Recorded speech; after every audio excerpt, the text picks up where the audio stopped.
दिनै गासै आसामनि बर'नि जायफोर माने गागि माने आफादनि दैदेनगिरि बिबानगिरि बिथांमोन आरो माहारिनि गुबुन गुबुन फोथाराव खामानि मावनाय सिनियर मानसिफोर जायफोर गुबुन गुबुन बिथिङाव जथेस्थ' अभिज्ञ बिथांमोनखौ हांख्रायनानै दुलाराय बर' फरायसा आफादा बर'नि मोन 25 माने माहारियारि आफाद आरो गौथुम धोरोमारि गौथुमनि मददनि गेजेरजों बड'लेण्ड मुलुगसोलोंसालिनि जोहोलाव नीलेश्वर ब्रह्म बे अडिट'रियामाव मोनद' हारिखौ जि एसटि होनो थाखाय जि आसाम सरकारा 29 माने नभेम्बराव जि रिकमेन्डेसन ले खालामबाय आरो बे रिकमेन्डेसननि आधाराव बर्तमाननि ट्राइबेलनि जि अस्तित्वनि जि मोनसे खैफोद बा अलखदनि सम बे रिकमेन्डेसनाव जिफोर खोथाफोरखौ लिरदों बे खोथाफोरखौ लानानै दिनै जों गुवारै गोथौयै सावरायदों कारन सिसिट'आ हिसाबै मोन 14 ट्राइबेल आफादफोरा 45 लाख ट्राइबेलखौ रिप्रेजेन्ट खालामनाय हिसाबै 22टा आफाद मोन 14 माहारिनि जोङो खौसे खामानि मावदों आरो बे रिकमेन्डेसनखौ जोङो दाख्लैबावै जोङो अलरेडि सावनायबो जाबाय आरो गोबां माखासे प्रटेस्ट जोंनि प्रग्राम दङमोन नाथाय इन दा मिन टाइम आसामनि गिबि मन्त्रि डक्टर हिमन्त बिश्व शर्मा बिथाङा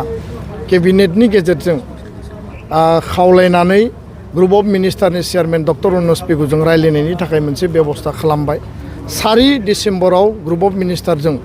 दुलाराय बर' फरायसा आफादाबो बाहागो लादों आरो गासै सिसिट'आनि आफादफोरनि बाहागो लानायजों मिटिङा जानानै थांबाय 2 घन्टिया सावरायनायाव जोंनि जिअएमनि जिखिनि रिकमेन्डेसन माने मोनथाम कमिउनिटिखौ एसटि प्लेन खालामनाय मोनब्रैखौ एसटि भेलि खालामनाय दा बेखौ लानानै जों अबजेक्सन होदों बेखौ जों मानिनानै लायाखै होननानै जों फोरमायदों आरो मा कारनाव जों अबजेक्सन होदों बिनि डिटेल बिथं खोथाफोरखौ जोङो बेखालि बिथांनो फोरमायदों दा खोथाया जाहैबाय जे बर' हारिया गावनो मोनसे उदां आरो आबुं हारि हिसाबै आरो जुगे जुगे जोङो जोंनि अधिकारनि खोथाखौ लानानै हाबा मावबोनाय हिसाबै जोङो जाहाथे खुनु कारनाव सोरखौबा एसटि होनो थांनानै थाखानाय एसटिनि जि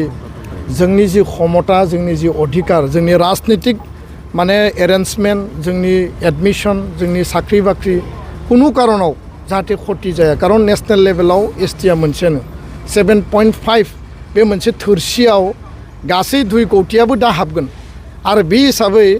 अल इन्डिया लेभेलनि IIM IIT AIIMS all India लेभेलनि banking railway staff selection commission UPSC बे गासैयावबो सेन्ट्रेल इउनिभार्सिटि बा सेन्ट्रेलनि जिखिनि इन्स्टिट्यूट दङ कलेजफोर दङ बेयाव जों एफेक्ट जाजोबगोन आरो स्टेट लेभेलाव पलिटिकल रिजार्भेशनाव लवार आसामनि बिटिसिनि 6टा एसेम्ब्लि आरो राभा हासं काउन्सिल 3 एसेम्ब्लि 9टा आपार आसामाव मिसिङाव 2 दङ बे 13टाया एफेक्ट जाजोबगोन दा बेखायनो बे अधिकारफोरखौ लानानै जोङो दिनै बर' माहारियारि आफादफोरनि गौथुमजों लोगोसे गासै इन्टेलेक्सुवेलफोरनि मतामत फिउचार कर्स अफ एक्सना मा जागोन कारन जोङो से दाननि उनाव गिबि मन्थ्रिखौ लोगो हमनानै जोंनि फाइनाल रिकमेन्डेसन साजेसनखौ जों होगोन आरो बिथांजों सावरायगोन भारत सरकारनि नखर मन्त्रि अमित शाह बिथांजों सावरायनायनि थाखाय जों दाबि होदों आरो जाहाथे खुनु कारनाव थाखानाय एसटिनि माने जि अधिकार बे अधिकारा खैफोद अलखद बा धंस जाया आरो एसटि भियानो जा सोरखौबा पियानो जा बे मोनसे आमब्रेलायावनो फैबाय एसटि माने एसटि मोनसे साथायावनो फैबाय जों बुंनो मोनसे अबिसियावनो रिजार्भेसन हो अबिसियावनो बिथांमोननो स्पेशल पलिटिकेल राइट्स हो खिन्थु दिनै एसटि भियानो खालाम माबा मोनसे पियानो खालाम अलमस्ट बियो एसटिनि कटायावनो फैबाय एसटिनि बेन्दोङावनो फैबाय दा बेखायनो दिनैनि मेलनि गेजेरजों जोङो गोथौयै गुवारै सावरायगोन